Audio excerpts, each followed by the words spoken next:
الله أكبر الله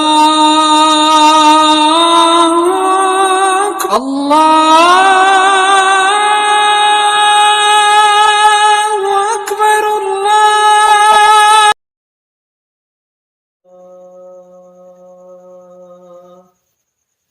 حي على الفلاح حي على الفلاح.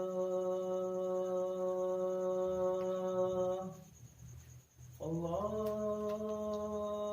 أكبر الله أكبر لا إله إلا الله.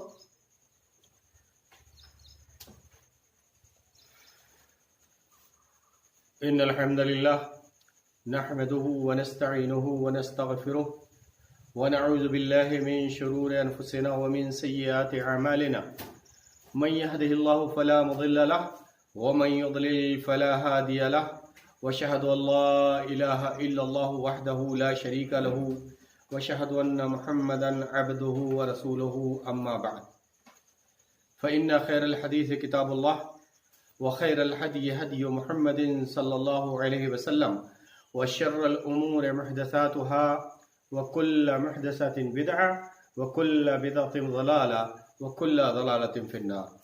قال الله سبحانه وتعالى في القرآن المجيد والفرقان الحميد أعوذ بالله السميع العليم من الشيطان الرجيم بسم الله الرحمن الرحيم يا أيها الذين آمنوا اتقوا الله حق تقاته ولا تموتن إلا وأنتم مسلمون واعتصموا بحبل الله جميعا ولا تفرقوا.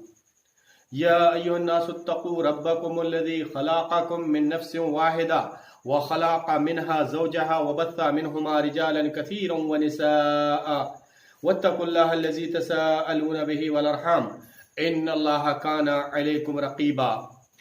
يا أيها الذين آمنوا اتقوا الله وقولوا قولا سديدا يصلح لكم أعمالكم ويغفر لكم ذنوبكم ومن يطع الله ورسوله فقد فاز فوزا عظيما. وقال رسول الله صلى الله عليه وسلم عن ابن عمر رضي الله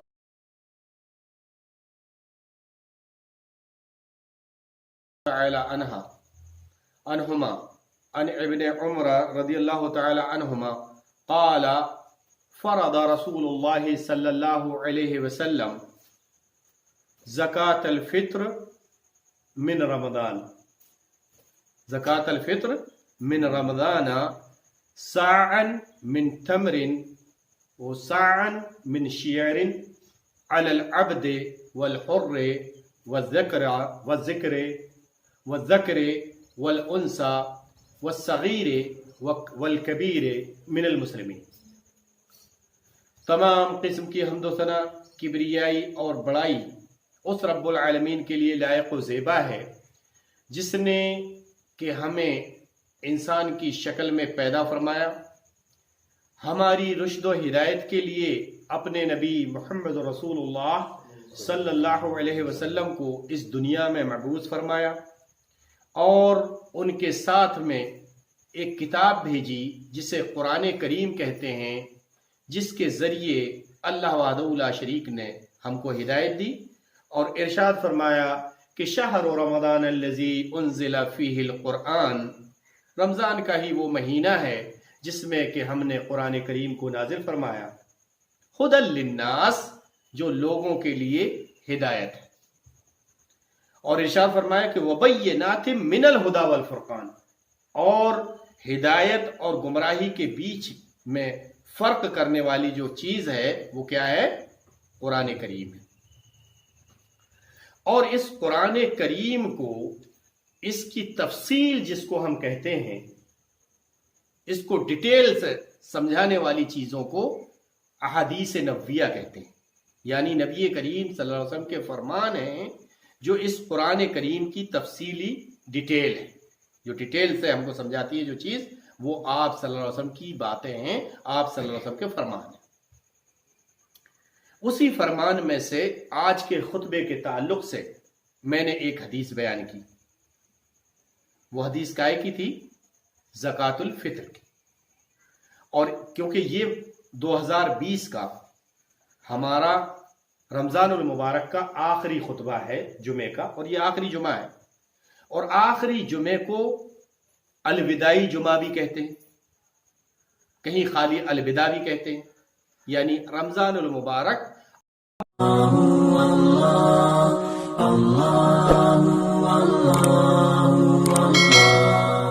الوداعی کی طرف جا رہے ہیں. اس میں جو سب سے ضروری چیز ہے آخری عشرے میں لیلۃ القدر کے بعد، وہ ہے زکوٰۃ الفطر، جس کو ہم فطرانہ بھی کہتے ہیں، جس کے نام پر ہی اس عید کا نام عید الفطر پڑا ہے، یعنی فطرے والی عید. اور آج انشاءاللہ ہمارا موضوع یہی زکوٰۃ الفطر کے تعلق سے 4 سوال ہیں، ان پر مشتمل ہے. اور وہ کیا ہیں 4 سوال؟ نمبر 1، زکوٰۃ الفطر کیوں دی جائے؟ نمبر 2، زکوٰۃ الفطر میں کیا دیا جائے؟ اور نمبر 3، زکوٰۃ الفطر کتنا دیا جائے؟ اور نمبر 4، زکوٰۃ الفطر کب دیا جائے، یعنی فطرانہ کب ادا کیا جائے. یہ 4 سوال ہیں. انشاءاللہ ان پر ہماری مختصر گفتگو ہوگی. اللہ وحدہ لا شریک سے دعا ہے کہ اللہ وحدہ لا شریک ہمیں حق کہنے، آپ سب کو حق سننے اور ہم سب کو حق پر عمل کرنے کی توفیق عطا فرمائے. آمین والحمد للہ رب العالمین. رب اشرح لی صدری ویسر لی امری واحلل عقدۃ من لسانی یفقهوا قولی. رب زدنی علما رب زدنی علما رب زدنی علما. سبحانک لا علم لنا الا ما علمتنا انک انت العلیم الحکیم وتب علینا انک انت التواب الرحیم. میں نے جو حدیث بیان کی اس کا مفہوم سمجھ لیں. انشاءاللہ کئی سوالوں کے جواب اسی ایک حدیث میں. حدیث یوں ہے، ان ابن عمر رضی اللہ تعالی عنہما، یعنی عمر کے بیٹے ارشاد فرماتے ہیں، وہ کہتے ہیں کہ فرض رسول اللہ صلی اللہ علیہ وسلم، نبی کریم صلی اللہ علیہ وسلم نے ہمارے اوپر فرض کی زکوٰۃ الفطر من رمضان. زکوٰۃ الفطر جو ہے وہ رمضان میں فرض کی.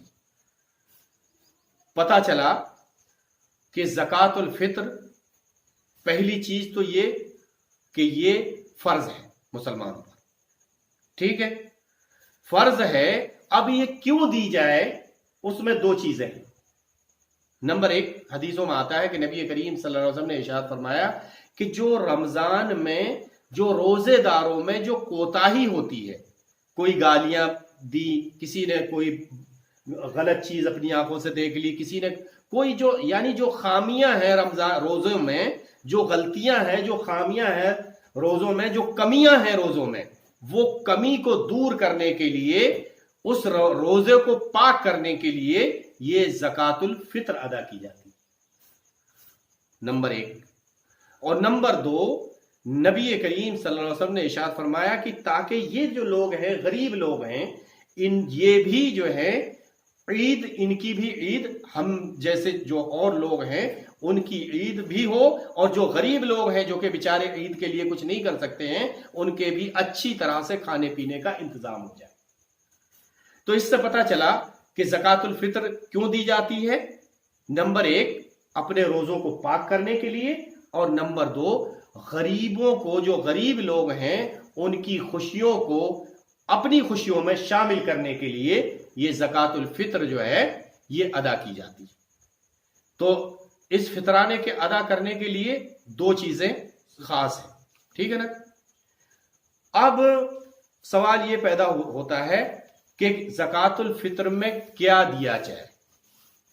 تو اسی حدیث میں کیا بتایا کہ ساعن من تمر اور ساعن من شعیر ہیں. اس میں یہ بھی آ گیا کہ کتنا دیا جائے، کیا بتایا؟ 1 ساع ہے. اور یہ بھی آ گیا کہ کیا دیا جائے، دونوں سوالوں کے جواب اس میں آ گئے، کیا دیا جائے اور کتنا دیا جائے۔ نبی کریم صلی اللہ علیہ وسلم نے کھجور بتائے، کشمش بتائیں، اور حدیثوں میں ہے، ابو سعید خدری رضی اللہ تعالیٰ عنہ کی حدیث ہے، وہ کہتے ہیں کہ ہم نبی کریم صلی اللہ علیہ وسلم کے زمانے میں جو فطرہ ادا کیا کرتے تھے تو اس میں جو، کھجور، پنیر، کشمش، یہ چیزیں ادا کرتے تھے۔ تو یہ بھی پتہ چل گیا کہ کیا ادا کرنا چاہیے۔ زکوٰۃ الفطر میں ہم کو کھانے پینے کی چیزیں دینا چاہیے، اس کا اجر زیادہ ہے